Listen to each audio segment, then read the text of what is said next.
नमस्कार दोस्तों, मैं हूं राज शर्मा और आप देख रहे हैं हाईवे नाइट। तो चलिए दोस्तों, आज की कहानी की सफ़र में। दोस्तों, मेरा नाम तो नवल किशोर है, लेकिन अधिकांश लोग मुझे किशोर के नाम से ही जानते थे। और मैं दिल्ली शहर में नौकरी करता था, उत्तर प्रदेश का रहने वाला था। अब मुझे अच्छी तरह से याद है, वो साल थी 2010। मैं जब 6 महीने के बाद अपने गांव लौट रहा था, तब मैं बहुत ही खुश था। अब अपने लोगों से मिलना, अपने दोस्तों से मिलना, अब मुझे बड़ा ही अब एक तरह से अच्छा लग रहा था कि चलो 6 महीने के बाद अपने परिवार से मिलूंगा, अपने दोस्तों से खूब मौज मस्ती करेंगे। मैं पूरा 1 महीने की छुट्टी जा रहा था और आखिरकार मैं ट्रेन में सवार हो चुका था। लेकिन ट्रेन अब लेट हो चुकी थी। मैं जब अपने स्टेशन पर उतरा ना, तो मुझे अंदाज़ा नहीं था कि इतना भी लेट हो जाएगा। मुझे उम्मीद थी कि मैं शाम को 6 बजे तक अपने स्टेशन पर पहुंच जाऊंगा और तब हमारे गांव का आने जाने वाला सब साधन मौजूद होगा। लेकिन जब रात 10 बज चुका था और जब ट्रेन हमारे स्टेशन पर पहुंची, छोटा सा स्टेशन, मैं अब जान चुका था मुझे अब कोई सवारी नहीं मिलेगी। मुझे अब रात अपने स्टेशन पर ही गुजारना होगा। ऐसा ही होता था। अब आखिरकार मैं ट्रेन से नीचे उतर करके अब एक तरह से सरसरी निगाह प्लेटफार्म पर डाल रहा था। वो ट्रेन में से लग रहा था कि मैं एकलौता सवारी था जो मैं अपने स्टेशन पर उतरा था। ट्रेन सीटी मारते हुए निकल गई। अब मैं प्लेटफार्म पर खड़ा ट्रेन को जाती देख रहा था। आखिरकार मैं कुछ समझ नहीं पा रहा था कि मैं अब कहाँ जाऊं, क्या करूं, रात कैसे बिताऊं। अब 10 बज रहा था और एक तरह से मैं अब अपने लिए आश्रय ढूंढने लगा। मैं वेटिंग हॉल की तरफ चला तो उसमें अब एक तरह से कुत्ते बैठे हुए थे और कुत्तों से मुझे बहुत डर लगता था। आखिरकार मैं बाहर के साइड में एक पेड़ के नीचे एक बेंच बना हुआ था। मैं उसी बेंच पर बैठ चुका था। मैं बार बार अब एक तरह से देख रहा था आसमान की तरफ। मैं इधर उधर नजरें घुमा रहा था। ना जाने मैं क्या क्यों परेशान अब हो चुका था। मुझे कुछ बेचैनी सी हो रही थी, घबराहट सी हो रही थी। ऐसा तो मेरे साथ में कभी होता नहीं था। उस जगह पर ना जाने क्यों बैठते हुए ये घबराहट, ये बेचैनी अब मुझे समा चुकी थी। आखिरकार मुझे लगा कि अरे, इस बेंच से मुझे उठना चाहिए। ये बेंच मुझे कुछ ठीक नहीं लग रहा है। मैं इन शक्तियों पर पूरा यकीन करता था, भूत प्रेत को मानता था, लेकिन मैंने कभी देखा नहीं था, ना कभी एक तरह से अनुभव किया था। लेकिन मैं अपने दोस्तों मित्रों से इनके बारे में अच्छी तरह से मैं जानकारी रखता था। मेरे परिवार के लोग भी मानते थे कि हाँ, भूत प्रेत अस्तित्व में होते हैं। आखिरकार वो बेंच मुझे बड़ा ही अजीब लगने लगा, क्योंकि उस पर बैठते ही अजीब अजीब से ख्याल आने लगे।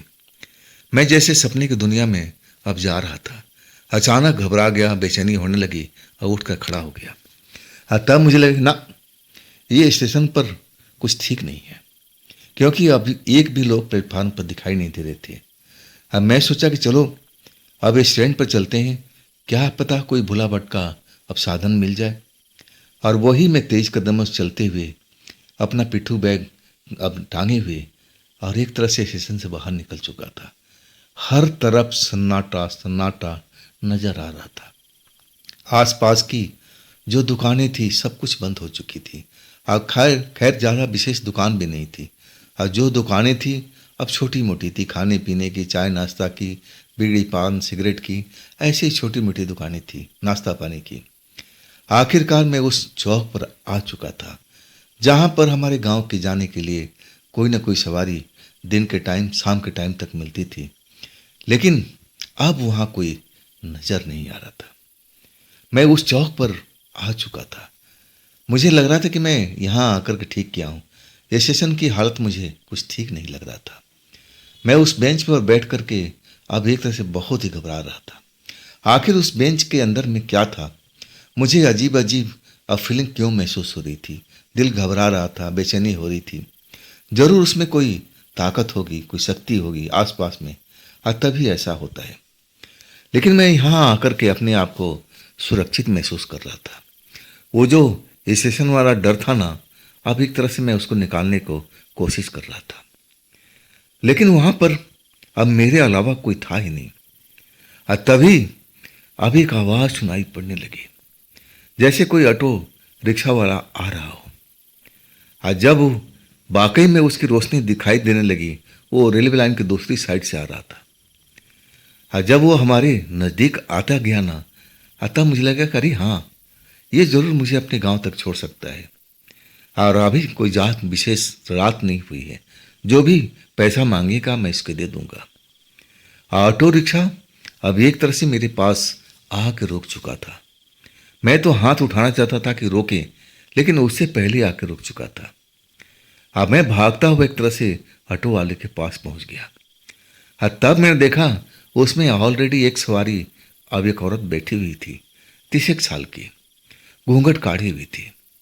और जो ऑटो ड्राइवर था अब एक तरह से दाढ़ी वाला व्यक्ति था।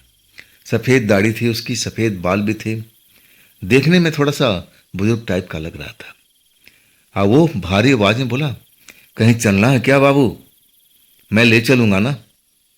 मैंने उसकी आवाज़ सुनकर के थोड़ा सा घबराहट महसूस हुई, लेकिन मैं सोचा कि अरे अब ऑटो वाला आ चुका है, इसे क्या घबराना है। और इसके साथ में तो एक सवारी भी है। अब हमारे रोड पर शेयरिंग सवारी भी चलती थी, और कोई रिजर्व सवारी भी कर लेता था, तो सब साधन मौजूद था वहाँ पर। मुझे अपने अब एक तरह से डर जो था ना, अब बिल्कुल मैं अपने मन से निकाल चुका था। अब मैं उस ऑटो ड्राइवर से बोला, हाँ हाँ मुझे चलना है जी। तब बोला, किस गांव में जाओगे? भारी आवाज़ में मैं अपने गांव का नाम बताया। अच्छा, उस गांव में जाओगे, लेकिन बाबू मैं आपको गांव के बाहरी सीमा पर छोड़ दूंगा, मुझे इस सवारी को लेके जाना है, अगर आपको मंजूर है तो बोलो। मैंने बोला कि आप ऐसा क्यों नहीं करते हैं, इस सवारी को पहले छोड़ देंगे और इसके मुझे गांव तक अंदर ले चलेंगे। मुझे अब कुत्तों से बहुत डर लगता था, और रात के टाइम में गांव के कुत्ते अब कुछ ज़्यादा ही खूंखार हो जाते हैं, अनजान लोगों को देख करके टूटने लगते हैं, अब एक तरह से पीछा करने लगते हैं, कई बार खा भी लेते हैं। ऐसा मेरे साथ में एक बार हो चुका था, और आखिरकार वो इंसान अब एक तरह से मान चुका था। कहने लगा, ठीक है, लेकिन बाबू पैसे ज़्यादा लगेंगे।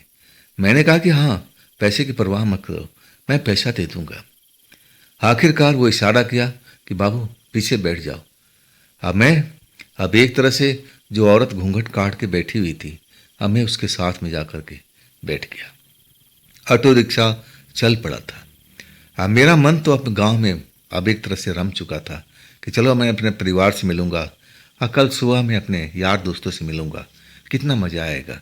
6 महीने के बाद मैं उनको देखूंगा, वो भी खुश हो जाएंगे, अब मैं तो बहुत खुश होऊंगा। अब इसी तरह से मन में विचार अब चल रहा था। ऑटो रिक्शा जो था ना, तेज तेज दौड़ रहा था, लेकिन मुझे बड़ा आश्चर्य हुआ कि उस रोड पर बहुत सारे गड्ढे थे, लेकिन कहीं भी गड्ढे की अब एक तरह से मुझे अनुभव नहीं हुआ, जैसे ऑटो रिक्शा हवा में चल रहा। लेकिन अपने मैं ख्यालों में गुम था, और मैं जब ख्याल से नीचे उतरा, अब मैं यथार्थ में लौटा, तब मुझे एहसास हुआ कि मैं हूँ कहाँ पर, ये ऑटो रिक्शा कहाँ जा रहा है। मैं चारों तरफ देख रहा हूँ, अब खेत ही खेत नज़र आ रहे हैं, अब खेत खलिहान जंगल यही सब तो नज़र आ रहे थे। मैं अपने गांव को देखने की कोशिश कर रहा हूँ। वो गांव मुझे कभी बिल्कुल स्टेशन से पास में नज़र आ जाता था, लेकिन तभी मुझे ख्याल आया, अरे ये तो औरत पहले के इसको पहले छोड़ना है, इसके बाद मेरे गांव तक जाएगा। मैं चुपचाप शांति से बैठ चुका था। आखिरकार मैं आसपास नज़ारा देखने लगा। रात अब एक तरह से बढ़ती जा रही थी, आसमान में चांद निकला हुआ था। ऑटो का सफ़र जैसे अब तेज़ी से चल रहा था। आखिरकार जब कुछ टाइम बीत गया, तब मुझे रहा नहीं गया। भैया, आप तो कह रहे थे कि पास के गांव के रहने वाली है, तो हम तो काफ़ी देर तक आपके साथ ऑटो में सफ़र कर लिए, और कितना दूर जाना है इसको? जो ऑटो रिक्शा वाला था ना, अब मेरी बात का जवाब नहीं दिया। वो आगे की तरफ देखता हुआ ऑटो रिक्शा चलाता जा रहा था। अब मुझे दोबारा बोलना पड़ा कि भैया, अंकल जी, मेरी बात नहीं सुन रहे हो क्या? मैं पूछ रहा हूं ना कि और कितना टाइम लगेगा इस औरत को छोड़ने में। मुझे अपने घर भी जाना है।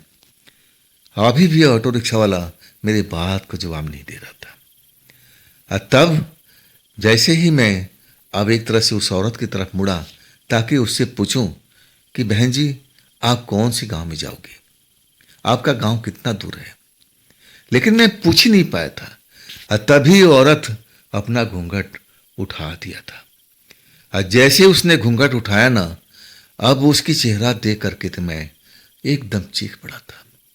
जैसे लगा कि शरीर से मेरी जान निकल जाएगी। ऐसा ही मेरे साथ में हुआ। मैं चीख मार दिया था डर के मारे। तभी ऑटो ड्राइवर जोर जोर से हंसने लगा।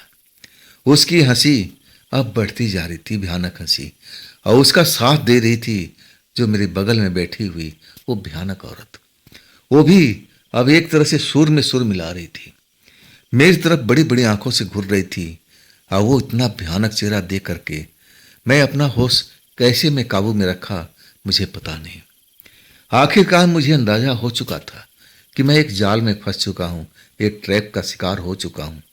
अब मेरे साथ में क्या होगा। मैं बार बार उस ऑटो रिक्शा वाले से बोल रहा था, भैया ऑटो रिक्शा रोक दो, अंकल जी ऑटो रिक्शा रोको। लेकिन मैं जितना बोलता ना उतना तेज ऑटो रिक्शा वो चला रहा था और स्पीड बढ़ा देता था और जोर जोर से हंसता था।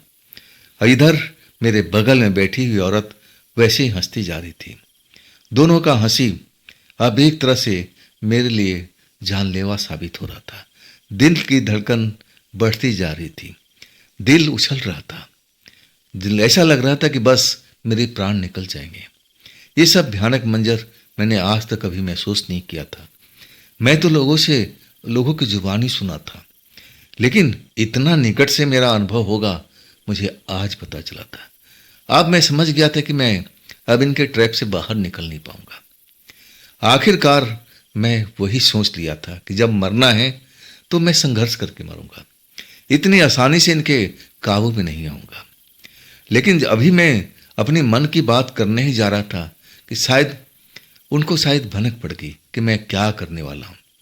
उस औरत जो हंस रही थी वो अपना एक तरह से हाथ से मुझे अपने हाथों में लपेट लिया था, कसकर भींच लिया था और लगातार हंसते हुए अब अभी भी जा रही थी, जैसे मनचाहा शिकार मैं मिल चुका था।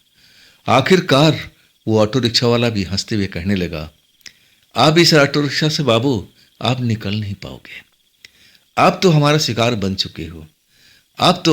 आप समझ लो आपकी मौत पक्की है, आपको कोई आप बचा नहीं पाएगा। मैं अब भी अपने आप को समझ लिया था कि शायद ऑटो रिक्शा वाला अब जो भी है भूत प्रेत अब ये सही कर रहा है। मैं अब ऑटो रिक्शा से बाहर निकल नहीं पाऊंगा, मेरी मौत इसी ऑटो रिक्शा में दिखा है। मैं तो अच्छा भला स्टेशन पर बैठा हुआ था, अगर वो बेंच मुझे डरावना नहीं लगता तो मैं शायद उस बेंच से उठता नहीं। ये मेरी सबसे बड़ी गलती थी, मुझे उसी स्टेशन पर रुकना चाहिए था। मैं तो खामखा इस चौक पर आ गया। अब मैं इनके ट्रेन में फंसा हुआ, ना जाने ये चुड़ैल थे, भूत थे, क्या थे, मुझे कुछ भी मालूम नहीं था। ये मेरा तो पहला अनुभव था, आज तक मैं ऐसा अनुभव कभी कर नहीं पाया था। आखिरकार मैं यंग था और मैं इतनी आसानी से हार मारने वाला नहीं था। मैं सोच लिया संघर्ष करूंगा, चाहे कुछ भी हो, मरना है तो संघर्ष करके मरूंगा, आसानी से मौत को हासिल नहीं होने दूंगा। और वही मैंने किया, उस औरत से संघर्ष करने लगा, अपने आप को छुड़ाने लगा। आखिरकार थोड़ा बहुत संघर्ष तो मुझे अब करना ही पड़ा था और इसके बाद से मैं उसकी बाहों से आज़ाद हो गया था। रिक्शा बहुत स्पीड में चल रही थी, लेकिन मैं उस स्पीड को अब एक तरह से इग्नोर कर दिया था। मैं समझ लिया था कि मुझे क्या करना है और वही मैंने किया। चलती हुई ऑटो रिक्शा से मैं छलांग मार दिया था और जैसे ही छलांग मारा ना, अब एक चोट का, एक दर्द का एहसास तो हुआ और इसके बाद मेरी आंखों के आगे अंधेरा छाता चला गया, अंधेरा होता चला गया। मुझे पता ही नहीं चला कि मैं जिंदा हूं या मर चुका हूं। जब मुझे दर्द का एहसास हुआ, शरीर में टीस उठने लगी, तब मैंने आंखें खोला तो मैं अपने आप को अब एक तरह से घर में पाया। मेरे घर के परिवार हर तरफ खड़े थे और मेरी माँ का तो आंखों में आंसू था। अब ये मेरे साथ में हुआ का, मैं सब सोचने समझने की कोशिश कर रहा हूं। अब एक तरह से मेरे लिए लग रहा था मैं कोई भयानक सपना देखा हूं, सपने से जागा हूं। तभी माँ मेरे पास में आई, मेरा बेटा होश में आ गया, अब सब कुछ सही हो जाएगा। आखिरकार मुझे समझ में आ गया था, सब कुछ याद आता चला गया कि मैं एक भूत के संग में एक ट्रैप का शिकार हो गया था। मैं एक भूतिया रिक्शा में, ऑटो रिक्शा में सवार हो चुका था। और उसके बाद सब कुछ याद आने लगा, ये स्टेशन से लेकर के और यहाँ तक का सफर। लेकिन मैं अपने घर कैसे पहुंचा? आखिरकार मैं अपने हालात देखने लगा तो मेरे हाथों में चोट आया हुआ था। हाथों में अब एक तरह से टिश उठ रहा था, दर्द का एक लहर उठ रहा था। लग रहा था कि हाथों में फ्रैक्चर हो चुका है या मोच आ चुका है। अब मैं अपनी माँ से एक तरह से लिपट गया था। माँ रोए जा रही थी, साथ में मैं रो रहा था। मेरे परिवार के लोग अब एक तरह से हमें घेर के खड़े थे। अब मेरे पिता कह रहे थे, चलो इतने में ही अब छुटकारा हो गया, हाथ में चोट आया है लेकिन हड्डी ठीक है, शायद मोच आया हुआ है, जल्दी से सही हो जाएगा। आखिरकार मैं पूछने लगा अपने माँ से कि माँ मैं इस घर में कैसे आया? माँ बोली कि बेटा तुम रोड पर पड़े हुए थे, रोड पर गिरे हुए थे और हमारे गांव के लड़के अब सुबह के वक्त में जा रहे थे स्टेशन के साइड में, और तुम्हारी ये हालात देख करके तुम्हें होश में लाने लगे, लेकिन तुम होश में नहीं आ रहे थे। और तब वो अब कोई साधन करके अब यहाँ तक लेके आए। हमें तो लगा कि तुम किसी नशे के शिकार हो, लेकिन जब हमने ओझा बाबा को बुलाया ना, तब ओझा बाबा कहने लगे ना, लड़का तुम्हारा नशा नहीं किया है, ये आत्मा के बस में हो चुका है, इसके शरीर पर आत्मा सवार है और इसके साथ कुछ बुरा हुआ है। आखिरकार उन्होंने झाड़ फूक किया। अब बहुत मेहनत करने के बाद तुम बड़ी मुश्किल से अब एक तरह से अपनी आंखें खोले थे, लेकिन फिर अपनी आंखें बंद कर लिए थे। और तब ओझा बाबा बोले कि अब डरने की जरूरत नहीं है, लड़का कुछ देर के बाद, घंटा 2 घंटा लगेगा, ये अपने आप होश में आएगा, इसके साथ जबरदस्ती मत करना। जब ये अपने आप होश में आएगा ना, तब इसके लिए सही होगा। आखिरकार तुम अपने आप होश में आए थे। बेटा तुम्हारे साथ में क्या हुआ था? मैं सब कुछ एक एक घटना बताने लगा। स्टेशन का वो बेंच, और उसके बाद में वो भूतहा ऑटो रिक्शा ड्राइवर, और वो लेडी, इतनी खतरनाक चेहरे वाली, इतनी भयानक चेहरे वाली, ऐसा तो मैंने कभी फिल्म और उसमें भी नहीं देखा था, किससे कहानियाँ भी नहीं पढ़ा था जो मैंने उस रात को देखा था। लेकिन शुक्र है कि मैं जिंदा बचा हुआ हूँ। इसके बाद तो मैंने कसम खा लिया था कि ना जी ना, रात के सफ़र मुझे करना ही नहीं है, खास करके अकेले। मैं अब अपने शहर लौट गया था, लेकिन जब भी मैं अपने गांव लौटता था ना, मैं पूरा तसल्ली कर लेता था कि मेरी ट्रेन कितने बजे स्टेशन पर पहुंचेगी। मैं अंदाज़ा भी लगा लेता था कि ट्रेन अगर लेट होगी तो 2 घंटे 3 घंटे, तभी मैं दिन के टाइम पहुंचूं। तब मैं पूरी तसल्ली करके ट्रेन में सवार होता था, तब मैं अपने घर पहुंचता था। वो डर जो है ना, आज भी मेरे साथ में है। आज भी मैं अकेले सफ़र नहीं करता हूँ। रात के टाइम में कोई ना कोई मेरे साथ में रहता है, या तो मेरी पत्नी या मेरे बच्चे। आज मेरी उम्र ज़्यादा हो चुकी है और मैं आज भी उन ख्वाब से निकल नहीं पाता हूँ जो उस रात मेरे साथ में घटी थी। तो दोस्तों, ये थी आज की कहानी, घटना। ये घटना कहानी आपको कैसी लगी ज़रूर मुझे कमेंट में बताइएगा। दोस्तों, अगर आप इस चैनल को सब्सक्राइब नहीं किए हैं तो जल्दी से कर लीजिए और साथ में बेल आइकन को ज़रूर दबाइएगा, ताकि वीडियो का नोटिफिकेशन सबसे पहले आपको मिले। और हाँ, अपने दोस्तों को इस चैनल को ज़रूर शेयर कीजिएगा। अब फिर मैं कल की रात मिलता हूँ इसी चैनल पर और इसी समय में। आप लोग अपना ख्याल रखिएगा। नमस्कार।